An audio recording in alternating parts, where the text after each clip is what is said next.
guys, this is the part 2 of our video. This is the FAQ vlog or Frequently Asked Question vlog. So, unahin ko muna yung tanong na kailan daw po ba nagpapa-exam si POEA? So, ang exam po ay yearly lang ginagawa.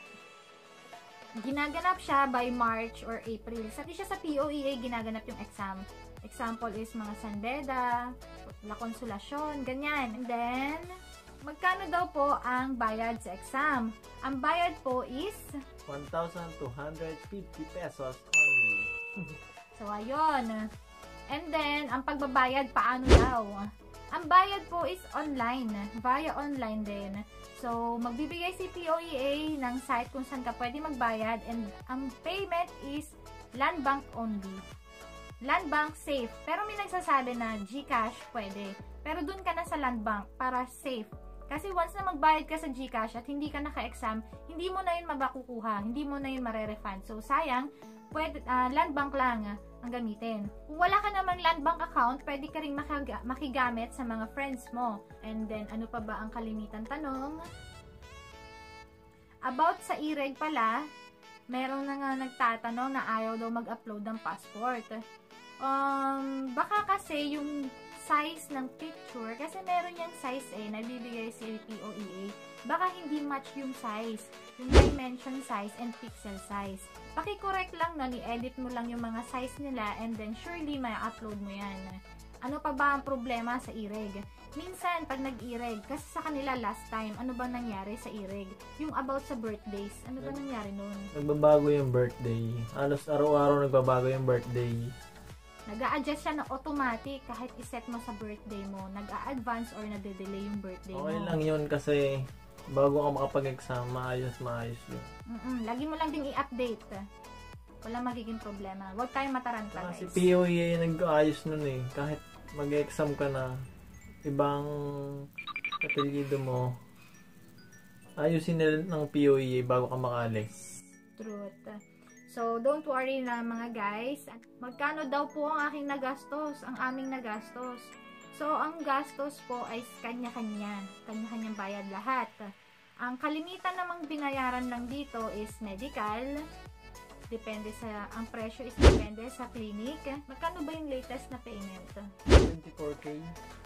Kasama na dun sina plane ticket, right? Kasama na. So, ayun. 24,000 lahat-lahat na yon plus pocket money. Pocket money is $100 or above. Or at least 10K. Mas magandang mas malaki. Baka kasi pagdating mo dito, next month or next month pa yung sweldo mo. Para meron ka ding allowance. So, next question is, kung stricto ba si medical? Ang medical po dito, hindi naman masyadong stricto. Basta alam mong healthy ka lang, okay. Karaniwan lang, mga urine lang, ganun lang. Ang extra lang na dinagdag is TB test, yun lang. So, ayun, may nagtatanong po kung yun about sa educational attainment. Si Korea ay hindi nila kailangan kung ikaw ba ay college graduate, kung ikaw ba ay high school graduate, kung ikaw ba ay high school grad, or ikaw man ay elementary. Wala silang pakialam about sa educations mo. Ang mahalaga lang sa kanila is makapasa ka sa exam, and then, you can go to Korea na. No problem sa educational attainment, wala sa kanila yan. Pagdating mo dito, kahit ikaw ay college graduate dyan, kung ano man ang profession mo, pagdating mo dito is pantay-pantay tayo. Parahat tayo dito is operator. Kaya, hindi mahalaga yan kung ikaw ano man ang iyong natapos. Yung mga nag-worry, don't worry. Basta makapasa ka, okay. Be happy.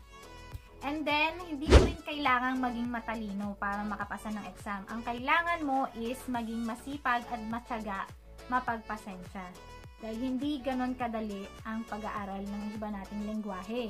Ang hindi natin sariling lengguwahe. So, be patient lang and then dapat... Bolo, pati sinasa puso mo ang ginagawa mo. Truth. Ganon yung ginawa niyan una. So, ayun, may nagtatanong kung paano daw po ba kapag bumagsak sa exam pa lang, pwede po ba ulit umulit sa exam or gaano katagal ulit bago umulit sa exam? And then, paano kung skills test na bumagsak ka and sa exam is nakapasa ka? Next year ba skills test na lang. Hindi po. Unahin ko muna kung kailan yung exam. Yearly nga lang po. Nabanggit ko po sa unang kong video. Yearly lang ginagawa ang exam. And then, paano daw kapag bumagsak sa exam? So, magwa-wait ka ulit ng 1 year. Kasi nga yearly. Tapos, yung sunod is, paano kapag sa skills test ay bumagsak ka? Next year ba is skills test na lang i-take mo? Hindi po. Back to zero, babalik ka ulit kay e-test, TOPIK, and then skills test. Dapat is pasado sila pareho. Pinagko-combine ang score nila para malaman kung pass ka or failed. So, may nagtatanong po kung ano daw ba yung mga tips na naibibigay namin para makapag-memorize madali ng mga vocabs. So, para sa akin, ang maibibigay na tips ko is, yung ginagawa ko para sa sarili ko lang, pag nagme-memorize ako, ganito, malakas yung boses ko and paulit-ulit. For example, 5 verbs muna yung uunahin ko. Pag memorize ko na siya, mag-a-add ako ng 5 ulit. And then, pag memorize ko na siya ulit, mag-a-add ulit ako ng another 5. So, hindi ko siya mine-memorize lahat ng sabay-sabay. Paunti-unti lang and then paulit-ulit. Kapag memorize ko na si 5 at nag-add ako ng 5, isasama ko ulit yung 5 na vocabs na na-memorize ko. So, para eto na sila babanggitin. Paulit-ulit yun, malakas. And then, minsan, isinusulat ko siya. Yung mga na-memorize ko na, isinusulat ko ulit sa papel. Kung talaga memorize ko, and then, i-check ko kung tama. Tapos, nagre-record din ako ng mga sinasabi ko. Yun nga, mga vocabs na na-memorize ko, nire-record ko siya para just in case meron akong ginagawa, nire-refresh ko siya lagi. And then, minsan, gumigising din ako ng madaling araw. Sabi kasi nila, pag fresh yung utak mo, madali ka makapag-memorize. So, feeling ko naman effective. And then, ano pa ba? Maglagay daw ng libro sa ilalim ng unan. Joke ba yun? Pero tinry ko. So, yun lang. Magbibigay kong tips. Paulit-ulit. Ulitin mo lang ng ulitin. And then, maganda. 3 months pataas is nag-aral ka na ng Korean language. Para hindi ka na may mental block. Hindi nagka-cram yung utak mo. Dahil napakadami talaga ng kailangan mong i-memorize. May book, mga ganito kakapal yung book.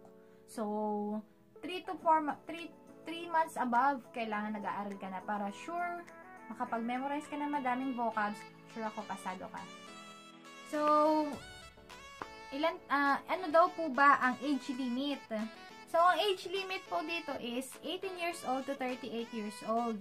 So, kapag ikaw ay mga nasa 37 to 38 years old na, i-make sure mo na makapasa, and dito is 2 entry lang. 10 years lang per person ang pwede mo ang i-stay ng bawat isa. 10 years lang ang pwedeng i-stay ng bawat tao dito. So, kung ikaw ay nakapasa ka ng 38 years old, hindi ka na makakabalik. Hindi ka na ulit makaka-exam kasi pag balik mo nun, lampas ka na sa age limit. Ano daw po ba ang trabaho ko dito? So, ang trabaho ko po is inspection under electronics. And then si Habi, rubber products. Wow, rubber products. Sa tunawan ng goma. Pagdating dito guys, wag tayong choosy sa work. Dahil hindi naman yan hindi lahat nabibigyan ng chance. Tsaka yung trabaho mo dito, matutumbasan naman yan ng sweldo mo. Hindi ka guys sa Pinas. Mahirap ng trabaho, mababa pa ang sweldo. So, pagdating natin dito, huwag tayong reklamo ng reklamo. Dahil nagkakaiba-iba minsan yan kasi kami ni Habi, tinan mo. Family business siya, kami ay hindi. So, minsan may pagkakaiba kami ng sweldo, pero okay lang yun. Huwag natin ikumpara yung sweldo natin sa iba para hindi tayo nag-iisip ng mga kung ano-ano. So, ang accommodation dito ay iba-iba din. May mga bayad sa bahay at may mga free. Kami ni Habi, parehas kami may bayad sa bahay. Ako, kung i-convert sa peso, nasa 3,000 plus kasama ng ilaw and tubig. Si Habi is 5,000 kasama ng ilaw at tubig. So, okay lang yon. Free breakfast and lunch na kami. Dinner, kami na magbahala mag-provide. And Saturday, Sunday, kapag no work, no food. Kanya-kanya din. Magkano daw po ba ang sahod dito sa Korea? This 2019, nagbago na po ang rate. Tumaas na siya. Actually, yearly, tumataas ang sweldo dito. And ngayon, ang hourly is 8,530,000 won. In peso, ito siya. At yung basic salary niya per month is 1,700,000 plus. Ito sa screen. At kung magkano siya in peso is ito din. Ayan. So, yung sweldo dito sa Pinas is napakalaki ng difference. Napakalaki ng diferensya. Seryoso na naman, honey. Seryoso na naman, honey. So, yung sweldo dito sa Pinas is napakalaki ng diferensya. Pag sumweldo ako sa February, sinweldo ko ngayon, tinrabaho ko ngayon January, gagawa ko ng vlog about dun sa sweldo. So, yung sweldo is magbabago. Pag sinahod mo siya sa February, hindi mo siya sinahod sa January. Kasi yung pagsahod nun is tatrabahuhin mo dapat muna siya sa January, tapos siya yung sasahodin mo sa February. Magulo ba? Tama ba? Ayun, hindi siya pagkapalit ng taon, taas agad. Hindi. Pagpalit ng January, tatrabahuin mo muna si January, saka siya, sweldo mo sa February, saka siya tataas. Ganun guys. Hindi yung sasahodin mo agad siya sa February. Sunod is, pwede rin ba ipasa sa POEA para sa competency ang kahit hindi ka finish contract? Basta meron kang certificates. Kailangan may certificate and 1 year up na yung experience mo. What if hindi ka satisfied sa contract mo? Can you refuse it and wait for another one na mas okay? So guys, kapag na-select ka, napaka-blessed mo na kung pag na-select ka. So, don't refuse it. Kung ano man yung natanggap mo, accept it. Always grab the opportunity, ika nga. Pwede po ba ang self-study? Siyempre po, pwedeng-pwede. Okay na okay. Basta lang, tama yung mga vocabs na sinasaulo mo. Walang problema yun. May mga nakakapasa kahit self-study. Sipagan mo lang, tiyaga lang, self-study.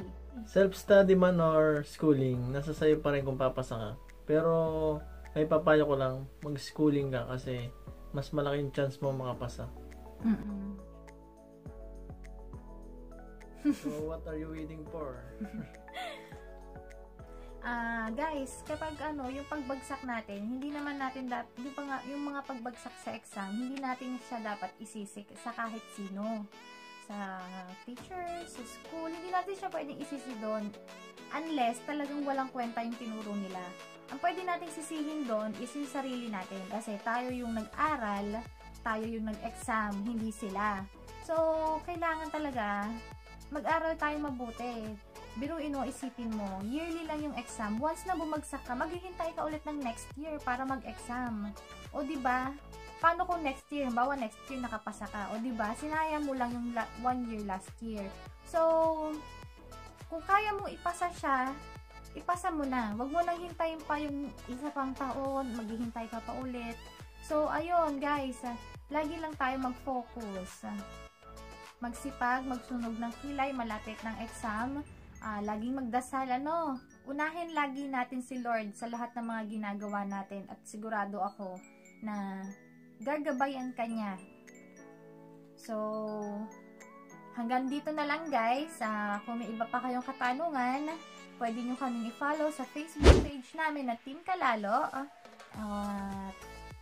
Ilalagay namin sa description box yung link ng aming page.